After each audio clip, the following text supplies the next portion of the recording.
Hello guys, तो आज बनाते हैं मार्केट स्टाइल मोमोज चटनी और स्प्रिंग रोल। तो यहाँ 4 मीडियम टमाटर और 7 से 8 सूखी लाल मिर्च और 9 से 10 कली लहसुन की ले ली है। टमाटर को 20 से कट करने के बाद मैंने सब कुछ बॉईल पे रख दिया है। अब यहाँ हमारे पास शीट नहीं है और हमें मैदे और कॉर्नफ्लोर का यूज़ भी नहीं करना है, हेल्दी वे में बनाना है। तो मैंने यहाँ यूज़ किया है गेहूँ का आटा। गेहूँ को आटे को नॉर्मल तरीके से, जैसे घर में रोटी पराठा के लिए हम आटा गूंथते हैं, वैसे मैंने नॉर्मल पानी से आटे को गूंथ लिया है और 7 से 8 लोइयाँ बनाने के बाद इसको बेल लिया है। बस आपको एक बात का ध्यान रखना है कि ये जो लोई है इसे बहुत पतले तरीके से बेलना है और आपको 30 से 40 सेकेंड तक ही बस सेकना है, ज़्यादा नहीं सेकना है। अलटते पलटते आपको 30 से 40 सेकेंड सेकना है, वरना ये रोटी पराठे का टेक्सचर आ जाएगा तो फिर उतना क्रिस्पी नहीं बनेगा और वो मज़ा नहीं आएगा। तो यहाँ पे हम शीट का यूज़ नहीं कर रहे हैं, हम यहाँ पे नॉर्मल आटे, गेहूं के आटे का यूज़ करके बना रहे हैं। इसको आपको पतले पतले तरीके से बेल लेना है, अच्छे से बहुत पतले तरीके से बेलना है। और ध्यान रखना है, अगर आप बेल के रख रहे हो लोइयों को तो आप सूखे आटे ज़रूर डाल लीजिएगा। यहाँ गैस का फ्लेम आप देख सकते हो, मैंने ना बहुत हाई किया है ना बहुत लो किया है, एकदम मीडियम फ्लेम में ही आपको इसको सेकना है। और 30 से 40 सेकेंड आप दोनों तरफ अलटते पलटते सेक लेना और ये आपकी शीट बनके रेडी है। मैंने सारे ही जो है इसी तरीके से बनाए थे और ये बहुत हेल्दी वे में बना रही हूँ, क्योंकि मैं अक्सर अपने बच्चे के लिए और अपने लोग के लिए घर में बनाते हैं। तो मैदा कॉर्नफ्लोर हार्मफुल होता है रोज रोज, तो मैं इसलिए गेहूं के आटे के बना रही हूँ। आप देख लीजिए, मैंने सारे ही इस तरह बना के रख लिए हैं और बहुत सॉफ्ट बने। अगर आप चाहिए तो इसको 2-3 दिन पहले भी बना के आप टाइट डिब्बे में रख सकते हो। जब मन करे आप फिलिंग भर के आप इसको शैलो फ्राई या डीप फ्राई कर सकते हो। तो यहाँ जो स्लरी है मैंने सूखे आटे और पानी की बनाई है, जो कि रोल को चिपकाने का काम करेगी। तो आप इसको भी सूखे आटे और पानी से स्लरी बना लेना। अब यहाँ फिलिंग देख लेते हैं। मैंने फिलिंग के लिए यहाँ नूडल्स और वेजीज ली हैं, जो मिक्स वेज होते हैं ना, वो मैंने चाउमीन बनाते हुए ही सारी जो वेजीज पकाने के बाद थोड़ी सी अलग कर ली थी, इसको सेपरेट कर ली थी, क्योंकि मुझे नूडल्स वाला हमें और मेरे हस्बैंड को खाना था और जो वेजीज वाला था मुझे वो अपने बेटे को देना था। तो यहाँ पे ना हम अपने लिए रोल्स जो रेडी कर रहे हैं उसमें नूडल्स के ऊपर थोड़ा वेजीज भी डाले। मेरे हस्बैंड को उसका टेस्ट बहुत अच्छा लगता है, वो कहते हैं नूडल्स के साथ ऊपर थोड़ी वेजीज भी ऐड कर देना। तो ये हम लोग के लिए बन रहा है। मैंने अपने बेटे के लिए प्लेन नॉर्मल वेजीज वाली बनाई थी, आप चाहो तो इसमें कुछ भी फिलिंग कर सकते हो। और आप देख लीजिए, ये नॉर्मल शीट नहीं है, इसलिए रोटी पराठे की जैसे है। तो और ये बन के रोल रेडी है। दोनों तरफ से रोल को लॉक कर दिया मैंने अच्छे से, स्लरी लगा के आप चिपका लेना।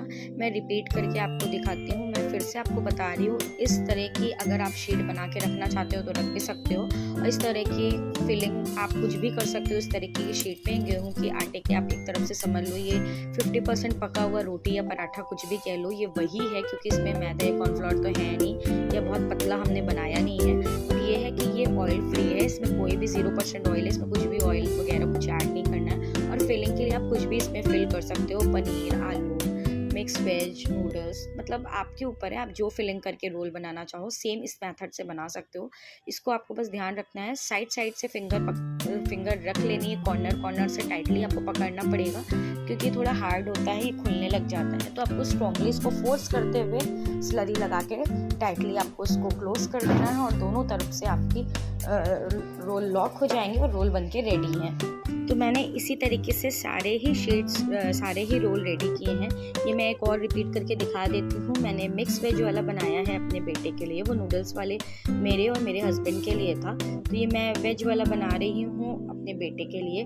मैं आपको एक बात बता देती हूँ, अगर आप चाहते हो उसको पूरी तरीके से हेल्दी वे में खाना और डीप फ्राई नहीं करना है, ऑयली नहीं करना है, तो आप इसको ना हल्के फ्राई पैन में सेक भी सकते हो, टाइटली थोड़ा दबा के हल्के ऑयल लगा के, या फिर आप शैलो फ्राई भी कर सकते हो। मैंने ना इससे पहले 1-2 बार शैलो फ्राई ही किया है। मैं लास्ट में एक छोटी सी क्लिप ऐड कर दूंगी, उसमें आप देख सकते हो सेम टेक्सचर सेम टेस्ट आया है, शैलो फ्राई करने पर भी सेम ऐसे ही लगता है। तो यहाँ मेरे सारे रोल्स बन के रेडी हैं। मेक श्योर अगर आप मेरे चैनल पे नए हो तो सब्सक्राइब कर लेना। अब बनाते हैं चटनी।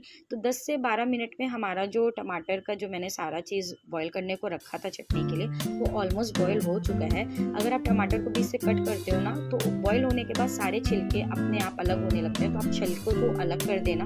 और लहसुन और मिर्ची और जो टमाटर के जो पल्प हैं उसको आप पीस लेना। और ये पानी को फेंकना नहीं, आप बाद में कोई ग्रेवी या रस्से या कोई भी सब्जी में ऐड कर सकते हो, उसको फ्रिज में रख देना आप। और अब हम चटनी पीस लेते हैं। तो हमारी चटनी पिस के रेडी है। अब इसको हम लगाते हैं तड़का। तो फ्राई पैन मैंने चढ़ा दिया है गरम करने के लिए और यहाँ प्लेट पे मैंने सब कुछ लगा लिया था ताकि आप लोग को इजी हो दिखाना। तो सोया सॉस, विनेगर, टमाटर की जो प्यूरी है, लहसुन, अदरक और हरी धनिया है। तो यहाँ पे 1 चम्मच सिर्फ ऑयल लेना है, इससे ज़्यादा ऑयल नहीं लेना है क्योंकि ऑलमोस्ट हमारी जो चटनी है ना, जो टमाटर है वो पके हुए हैं, 70 to 80% पके हैं। बस इसको तड़का देना है। तो यहाँ 2 से 3 शायद मैंने छोटे पीस के जो छोटे वाले लहसुन आते हैं ना, 2 से 3 मैंने लिया है। एक छोटा सा टुकड़ा मैंने अदरक का लिया है जिसको मैंने ग्रेट कर लिया है और एकदम छोटे छोटे तरीके से ग्रेट कर लिया है। और ऑयल जैसे ही गर्म हो जाएगा आपको लहसुन अदरक डाल देना है। थोड़ा सौटे होते ही आपको इस बात का ध्यान रखना है कि ये जलने नहीं चाहिए, ये जलना नहीं चाहिए। इसका ऐसे ही इसी उसमें आपको डाल देना है सोया सॉस और आपको डाल देना है वो जो हमने टमाटर पीस के रखा था ना, उसको सेम टाइम में ही आपको डाल देना है। और ज़्यादा नहीं, इसको 30 से 40 सेकंड आप चलाओगे। और क्योंकि हम फिर बता रहे हैं क्योंकि ये पकी हुई है तो इसको ज़्यादा नहीं पकाना है।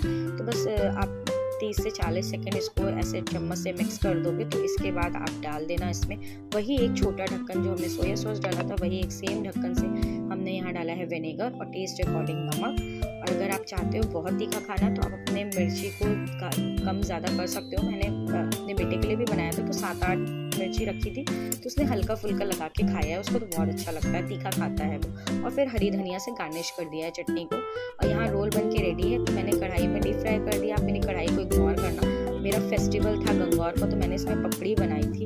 अब यहाँ मैं प्लेट में टिश्यू शीट या कुछ भी उसको बिछा लेना। उसके बाद उसमें रोल निकालोगे ना तो जो ऑयल एक्स्ट्रा होगा वो इसी में एब्जॉर्व कर लेगा पेपर में। तो हमारे रोल बन के रेडी हैं और आप देख सकते हो बहुत क्रिस्पी दिख रहे थे। इग्नोर माय मेसी किचन क्योंकि मैं सब कुछ खुद ही की थी। और ये बन के रेडी है स्प्रिंग रोल और मार्केट स्टाइल चटनी। और अब रिव्यू लेते हैं बेटे से। तो ट्रस्ट में उसको बहुत पसंद आया था, मेरे हस्बैंड को भी। और आप चाहो तो शैलो फ्राई भी कर सकते हो। Thank you for watching.